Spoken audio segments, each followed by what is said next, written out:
Bonjour à tous et à toutes, bienvenue dans une nouvelle session de questions et réponses. Dans cette vidéo, je vais aborder le sujet de l'amour ouvert dans le cadre du partnership amoureux ouvert. J'ai reçu plusieurs questions à ce sujet et puisque ça vous intéresse vous aussi, demeurez à l'écoute.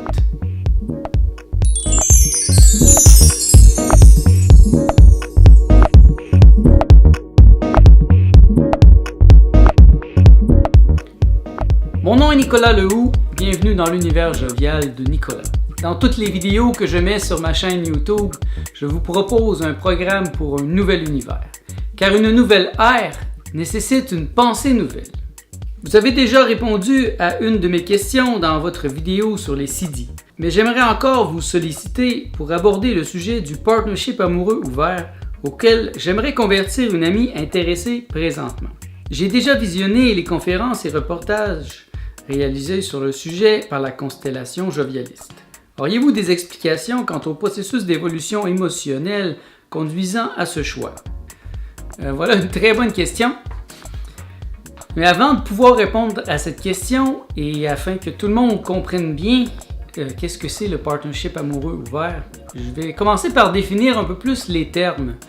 Le terme a été inventé par André Moreau pour définir sa conception de l'amour dans son système philosophique intitulé le jovialisme. Donc le terme complet est partnership amoureux ouvert avec option et intensité variable. André appelle ça la Cadillac de la relation amoureuse. Pour ceux qui veulent avoir plus de précision à ce sujet, je suggère évidemment la lecture de la Bible érotique, qui est un sujet incroyable à découvrir. Ce livre, le guide spirituel du plaisir, a entre autres un chapitre complet sur le partnership amoureux ouvert. Et je dois vous dire que ça m'a beaucoup aidé personnellement dans ma relation avec ma compagne présente. Dès le début de la relation, quand elle s'est interrogée et avait de la difficulté à comprendre ce concept, je lui ai donné à lire le chapitre et ça l'a beaucoup aidé. Suite à cette lecture, il y aura aussi les livres d'André Moreau concernant l'érotologie, la sexologie qui pourront être abordés. La médiation sexuelle, la dialectique sexuelle et rien sexologique. Il y en a quelques autres aussi dans cette veine de la sexologie, mais je ne les ai pas présentement. Mais ces livres abordent en profondeur ce sujet. Commençons donc par définir chaque mot de cette expression. Le partnership, André a choisi partnership parce que ça fait appel à tout comme en affaires, à un partnership, un partenariat. Parce que il y a cet aspect de la négociation aussi, comme on négocie notre relation, on négocie un contrat, on négocie les termes de la relation qui vont faire en sorte que les 2 ou les 3 ou les 4 ou les 5 ou les 10 personnes qui en font partie sont tous heureux et satisfaits. Donc cet aspect est très important. Ce n'est pas parce que je suis avec quelqu'un que je dois abdiquer tout ce que je suis, tout ce que je pense, tout ce que j'ai fait avant cette personne. Amoureux, parce que bien sûr, il y a cet aspect de l'amour. Ce n'est pas simplement sexuel. Et avoir des relations avec plusieurs partenaires en même temps, simultanément. Il s'est présenté plusieurs fois dans ma vie ce problème avec des femmes qui sont entrées dans ma vie, qui avaient aussi des maris ou qui avaient un partenaire. Et le partenaire était d'accord que cette femme soit dans ma vie, mais il n'était pas d'accord à ce qu'elle devienne amoureuse de moi. Et ça, c'est un problème parce que moi, je veux tomber amoureux. Et je veux aimer les gens qui sont dans mon partnership amoureux ouvert. Ouvert fait appel à l'ouverture parce qu'il est ouvert. C'est-à-dire que la majorité des couples aujourd'hui sont fermés. Il n'y a pas de possibilité d'y entrer. il n'y a pas de possibilité de s'adapter aux nouveautés, aux changements de la personnalité de quelqu'un. Et même, je connais des vieux couples qui sont ensemble depuis 10 ans, 15 ans et qui n'ont jamais permis à l'autre partenaire d'avoir d'autres expériences. Et ça, moi, je trouve ça triste. Surtout quand ce sont des couples qui se sont rencontrés quand ils étaient jeunes. J'en connais, moi, des couples, ils se sont rencontrés très jeunes, ils se sont mariés, et ils n'ont jamais eu d'autres partenaires. Et là, ils sont fatigués de la personne avec qui ils sont, et tout ce qu'ils auraient besoin, ça serait d'un peu de changement pour mieux revenir vers cette personne. Donc pour moi, l'ouverture est très importante. Et c'est fondamental si je veux réussir des relations amoureuses qui vont durer dans le temps et non qui vont continuellement cracher, qui vont continuellement se briser. Il faut aussi ajouter avec option. Donc les options sont importantes parce que c'est un peu comme dans un contrat d'affaires. C'est important de se donner des options et de se donner de la diversité, de se donner la possibilité de faire autre chose. Donc, les options sont importantes. Un peu comme quand on achète une auto. On veut choisir les options qui nous conviennent. Et s'il y a quelque chose qui ne nous convient pas dans une relation, bien, il faut en parler. Dire quelles options seraient convenables pour nous. Et intensité variable, qui est le dernier terme de cette expression, l'intensité variable, c'est que chaque personne a une intensité différente. Je pourrais, par exemple, avoir une compagne principale qui, elle, désire vivre avec moi tous les jours. Et en avoir une autre qui est déjà mariée, mais qui désire simplement me voir une fois par semaine. Et je pourrais aussi avoir une femme qui voyage beaucoup et qui n'a pas vraiment le temps pour une relation fixe, mais qui serait prête à me rencontrer une fois par mois. Et donc, l'intensité serait totalement différente. Et ça, je pense qu'il faut respecter ça. Si vous rencontrez un partenaire ou une partenaire qui est du type une fois par mois et que vous lui demandez de la voir tous les jours, mais ça ne va pas fonctionner. Et ça ne prendrait pas en compte ce que cette personne est vraiment. Et dans l'aspect de l'intensité variable, eh bien ça, c'est tenu en compte.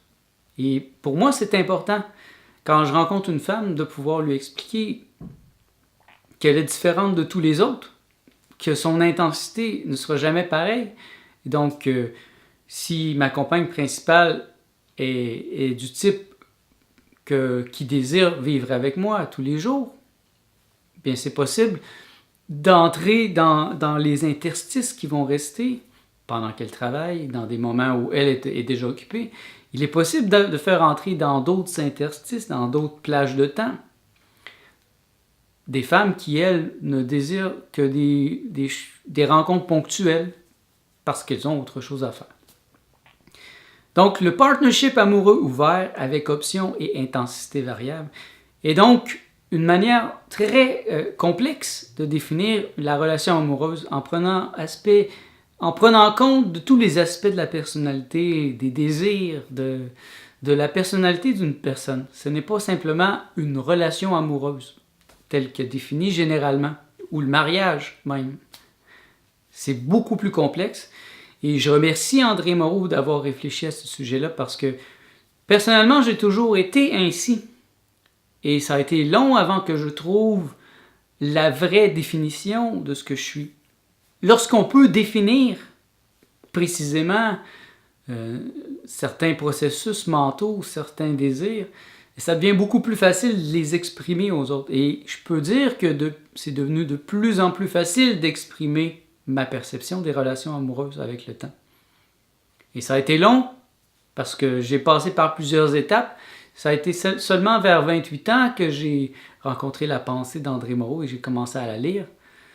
Et que j'ai commencé à comprendre que j'étais un jovialiste et que ce que je vis de manière naturelle est le partnership amoureux ouvert. Parce qu'il y a d'autres définitions comme le polyamour. Vous allez rencontrer beaucoup de polyamoureux sur l'Internet et ça ressemble beaucoup. Mais ces gens fonctionnent sur le modèle de l'amour et ils n'ont pas de métaphysique. Donc, c'est comme un gros vide. Je ne peux pas vraiment parler avec des gens comme ça parce que ils n'ont pas fait la philosophie de l'amour. Et ça, pour moi, c'est important, faire la philosophie de l'amour. Philosopher et aussi amener au niveau intellectuel une compréhension de quelque chose qui est fondamental chez moi. Je vais revenir maintenant vers la question qui m'a été posée. Maintenant que j'ai mis une scène de fond pour bien comprendre ce dont je suis en train de parler, parce que c'est quelque chose de nouveau, le partnership amoureux ouvert. C'est pas un concept qui est connu encore présentement. Et les gens sont encore dans les balbutiements des relations amoureuses ici sur la Terre. Et je dirais que les polyamoureux sont déjà beaucoup plus en avance que la majorité des gens. Malheureusement, ils n'ont pas de métaphysique, et ils n'ont pas de philosophe derrière leurs pensées. Et moi, personnellement, qui est un intellectuel, ça me laisse froid. Et je ne pourrais pas me l'expliquer à moi-même par le fait que je veux aimer plusieurs personnes. Parce que moi, c'est le bonheur qui est important dans ma vie. Non pas aimer pour pouvoir être heureux, mais être heureux pour pouvoir aimer. Voilà le motto jovialiste. Donc avant l'amour, il y a le bonheur dans ma pensée. Et le partnership amoureux ouvert émane justement d'une philosophie du bonheur. Comment une personne peut venir à l'idée du partnership amoureux ouvert? C'est qu'il est intéressé à l'éveil. Il est intéressé à la libération. Et lorsqu'un être est libre, lorsqu'un être a éveillé son être et s'est donné un être, ce n'est plus possible d'entrer dans un petit moule qui va le contraindre. La liberté, elle doit être à tous les niveaux. Et lorsqu'on se dit libre, lorsqu'on se donne la liberté, eh bien, ça doit s'appliquer aussi dans les relations amoureuses, ce qui est rarement le cas. Et ça fait appel à la générosité envers soi-même aussi. Combien de personnes vous connaissez qui vont s'inscrire à des organismes pour donner de l'argent à des gens pauvres, ils vont faire des pieds et des mains pour aider et partager leur richesse, leur nourriture avec des gens qui n'en ont pas. Mais quand vient le temps de partager leur partenaire, oh mais non, là, touche pas à mon partenaire. Et c'est une fausse générosité. Et moi, franchement, je n'ai aucun respect pour ce type de personnes qui n'appliquent pas dans les détails leurs gros principes. Si leur partenaire leur dit qu'il aimerait faire une expérience avec une autre femme, faire l'amour avec une autre personne, avoir une autre relation sur le côté, eh bien c'est un non catégorique. Et donc ça ne prend pas en compte la fin, parce que c'est une fin, le désir profond d'avoir d'autres amours, d'autres relations amoureuses, d'autres expériences émotionnelles dans sa vie, ce qui est totalement normal. Donc, si je reviens à la question, auriez-vous des explications quant au processus d'évolution émotionnelle conduisant à ce choix? Premièrement, je pense pas que c'est une évolution, parce que moi, j'ai toujours été comme ça. C'est comme ça que je suis fondamentalement. Sauf que dans mon cas, je n'ai jamais laissé personne d'autre me dire quoi faire et me laisser croire que je suis anormal. Ce qui est arrivé très très souvent.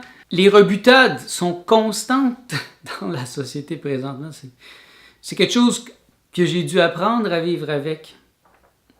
Parce que c'est un peu plus ouvert lorsqu'on est jeune. Parce que les gens vont aller vers plusieurs partenaires et ils se donnent l'illusion qu'ils sont libres. Mais dès qu'ils rencontrent quelqu'un, et oh, c'est le mariage. Et surtout quand les enfants arrivent, oh, là, il y a des atavismes qui apparaissent. Et là, c'est la protection du territoire. Et ça en est fini de leur vie amoureuse, émotionnelle, sexuelle, d'avoir des expériences. Et s'ils le font, eh bien, ils se cachent. Ils ont un amant ou une maîtresse sur le côté. Et ils commencent à mentir. Et moi, la vérité est très importante pour moi. C'est vraiment la chose la plus importante.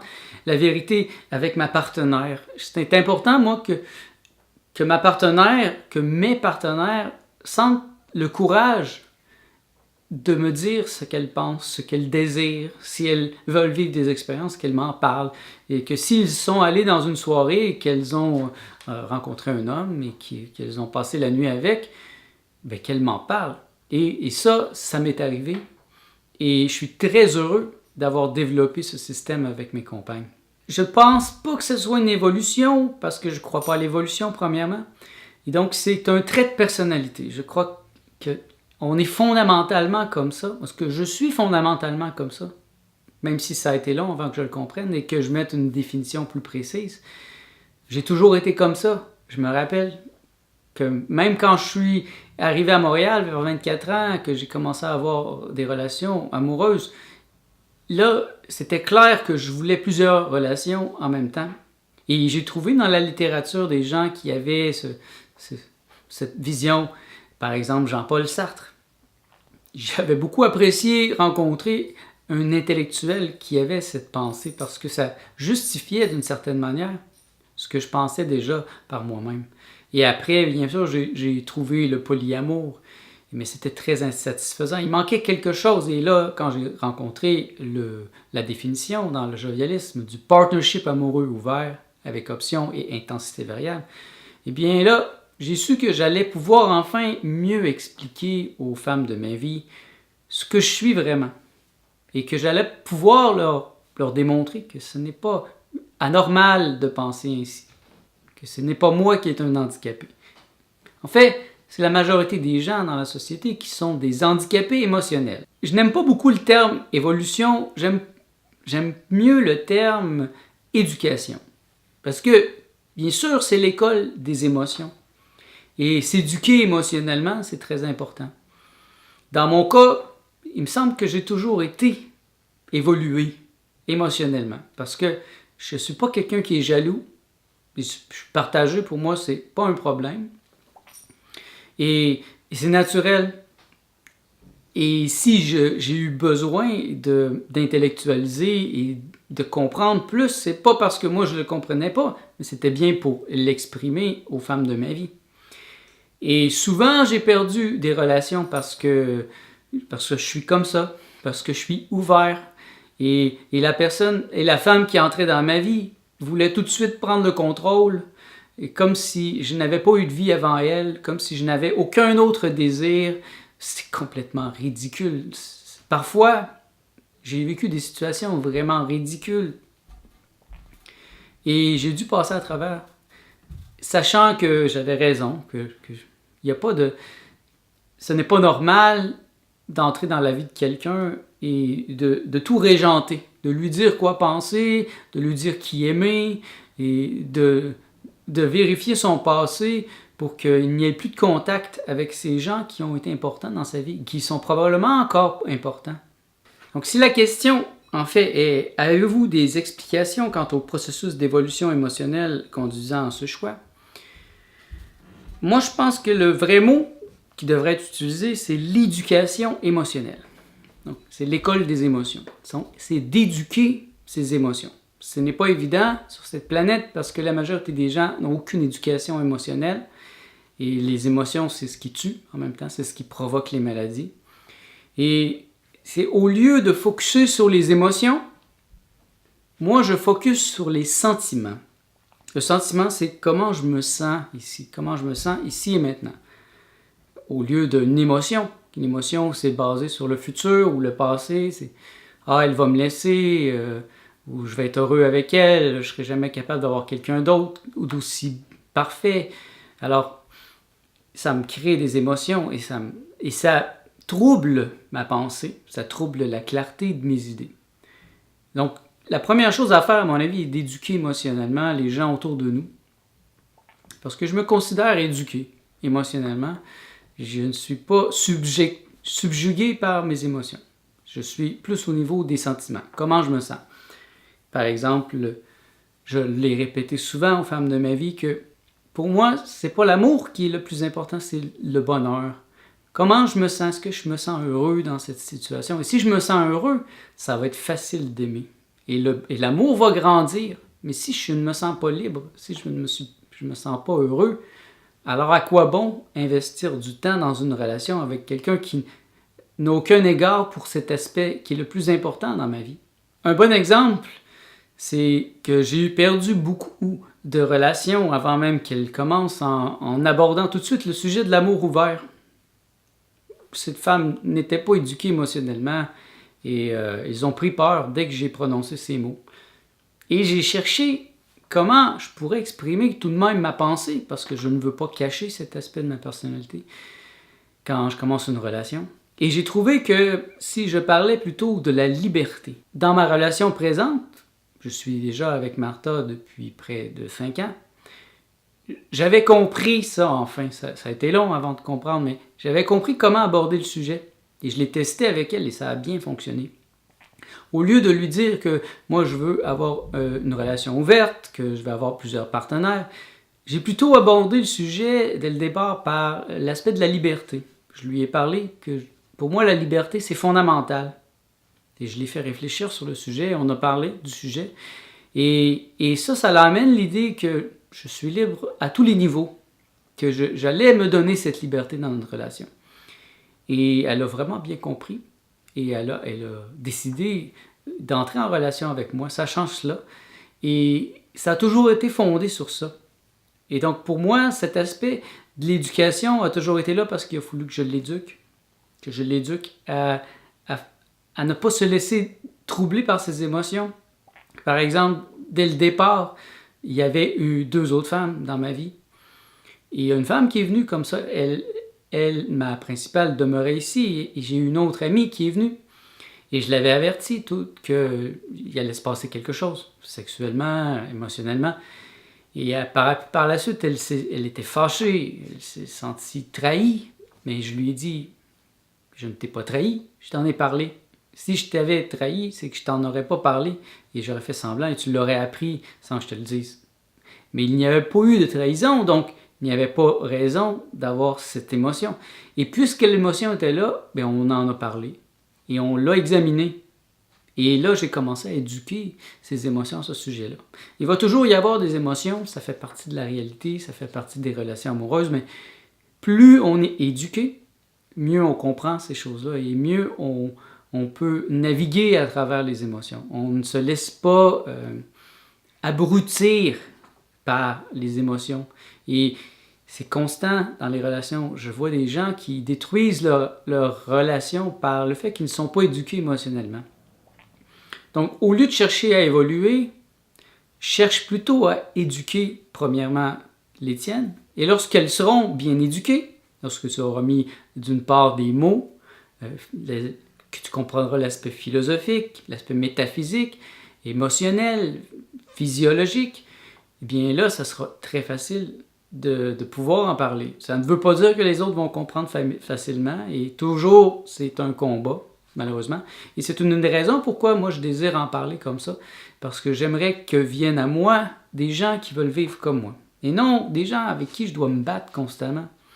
Ça serait plus simple pour moi qu'il vienne des femmes dans ma vie qui veulent vivre ainsi, et qui soient prêts à avoir plusieurs partenaires, et que ces partenaires puissent être mes amis, et que je puisse avoir des discussions philosophiques avec ces amis, et aussi avoir des relations avec leurs partenaires, et ça serait une belle famille, une superbe expérience.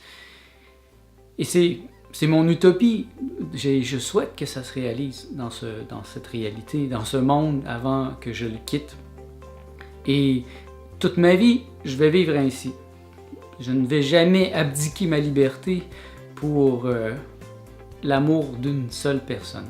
Et si un jour une femme me demande d'abdiquer ma liberté, je vais savoir qu'elle n'est pas l'amie de mon essence. Voilà, c'est ma réponse à cette question qui pourrait aussi prendre plus de temps et qui a certainement généré d'autres questions à ce sujet. Et je vous invite à me les poser, ces questions qui vous sont venues pendant que j'ai répondu à cette question, parce que c'est un sujet que j'adore et je crois qu'il faut en parler. C'est important d'en discuter, et si vous avez des commentaires, des suggestions, n'hésitez pas à les laisser ici dans les commentaires, et afin que d'autres personnes aussi puissent réagir, et puis qu'on puisse créer une communauté du partnership amoureux ouvert avec options et intensité variable. Si vous avez apprécié cette vidéo, je vous invite à me donner un pouce afin d'aider d'autres gens à la trouver. Partagez-la sur vos réseaux sociaux afin d'aider aussi d'autres personnes à découvrir cette manière de penser. Présentez cette vidéo à des gens qui pourraient être intéressés à faire partie de votre vie et qui ne comprennent pas cet aspect de la liberté. Je vous invite aussi à vous abonner à ma chaîne afin de recevoir chaque semaine les notifications à propos des nouvelles vidéos que je vais y ajouter, car en effet, chaque semaine j'ajoute une nouvelle vidéo sur ma chaîne YouTube. Je vous invite aussi à aller visiter mon autre chaîne YouTube qui vient tout juste d'être mis en ligne. C'est le vlog de Nicolas de Montréal. Et par cette chaîne, vous allez pouvoir voir par l'expérience comment je vis le partnership amoureux ouvert avec option et intensité variable. Merci d'avoir été à l'écoute. Je vous souhaite tout le bien que vous pensez de moi.